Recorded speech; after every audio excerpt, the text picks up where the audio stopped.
Bien-aimés de Dieu, poursuivons notre méditation sur les béatitudes dans Matthieu 5, les versets 1 à 12. Ce 29 octobre 2024, nous allons partager la deuxième béatitude que nous intitulons « Heureux les affligés » ou simplement « Heureux ceux qui pleurent ». Alors, il y a ceux qui pleurent à cause de leur misère et plus largement ceux qui souffrent de la situation misérable du peuple de Dieu et de son péché. Ici, dans notre partage, nous allons mettre l'accent sur ce que Jésus veut réellement nous dire. Jésus fait plus allusion à ceux qui pleurent sur leur état de souillure, en prenant conscience qu'ils ne méritent pas la présence de Dieu. Nous allons citer deux cas pour corroborer notre analyse. Le cas du publicain qui est dans le temple, qui prie, qui s'apitoie, qui dit au Seigneur, « Je ne mérite même pas ta présence parce que je suis un pécheur. » Et à cette époque, on connaissait bien le comportement des péagers, les publicains. Ils étaient qualifiés de personnes de mauvaise vie simplement parce qu'ils escroquaient ou arnaquaient les commerçants. Alors, le publicain s'apitoie sur sa situation.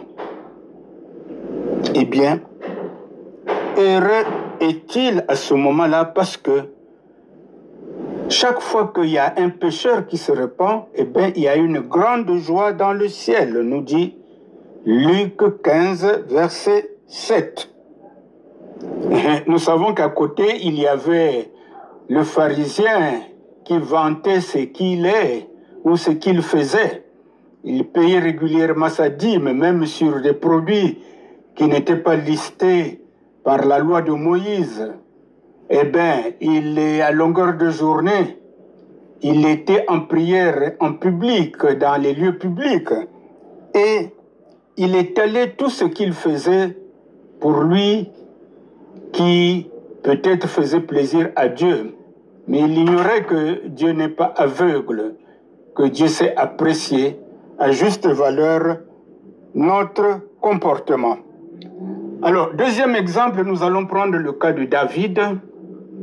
Lui, l'homme selon le cœur de Dieu, mais qui à un moment donné a failli parce qu'il a convoité la femme d'un de ses soldats, et comme la femme se retrouvait en grossesse finalement, il ne savait quoi faire. Ce n'est pas comme maintenant où on peut aller à l'hôpital et faire avorter. Mais à l'époque, la médecine était limitée et donc il ne pouvait rien faire. Donc la solution qu'il trouvait, c'était d'éliminer le mari de cette femme, Bathsheba. Donc il fallait qu'il élimine le mari, Uri, qui se trouvait au combat, qu'il a fait revenir, et il a demandé au chef de l'armée de le mettre en tête de peloton pour qu'il soit tué. C'est ce qui fut fait. Alors, nous voyons David qui s'apitoie une fois que son péché est révélé, double péché d'ailleurs, parce que il commet l'adultère, ensuite il tue le mari de cette dernière, de cette femme. Alors, donc, nous avons deux cas que nous allons essayer d'analyser un peu plus loin. Alors, lorsqu'on s'afflige sur son état de souillure, on parle à ce moment-là de repentance, comme ce que nous venons de référencer, les républicains et David. La repentance concerne tant celui qui vient d'accepter Christ comme Seigneur et Sauveur de sa vie, que celui qui est déjà converti, mais qui veut retrouver sa communion avec le Seigneur. Donc vous pouvez distinguer, mes bien-aimés dans le Seigneur, le cas du publicain, lui, c'est vraiment la repentance au prime abord, parce que c'est la première fois qu'il se reconnaît pécheur et il veut mettre sa vie en adéquation avec ce que le Seigneur lui demande. Mais David connaissait déjà le Seigneur et nous pouvons appeler cela une chute. Il devait donc rétablir sa communion avec le Seigneur en confessant son péché. Et c'est ce que nous voyons donc au psaume 51 et psaume 32. Pour le publicain, il faut aller dans Luc 18. Alors, celui qui a déjà reçu Christ est appelé à marcher dans la sanctification. Donc, si je tombe dans le péché alors que je connais Christ, en fait, lorsque je me relève, c'est dire que je veux marcher dans la sanctification.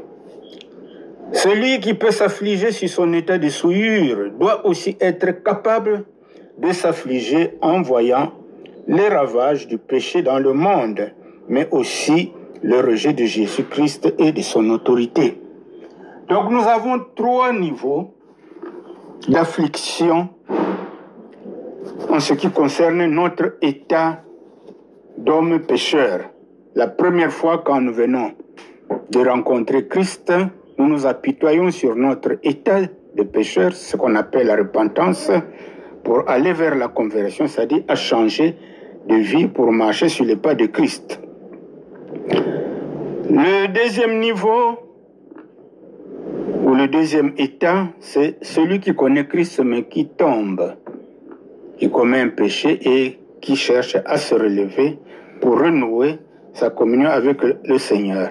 Et le troisième état, tout enfant de Dieu repenti, tout enfant de Dieu converti, normalement doit s'affliger lorsqu'il voit les ravages que fait le péché dans ce monde.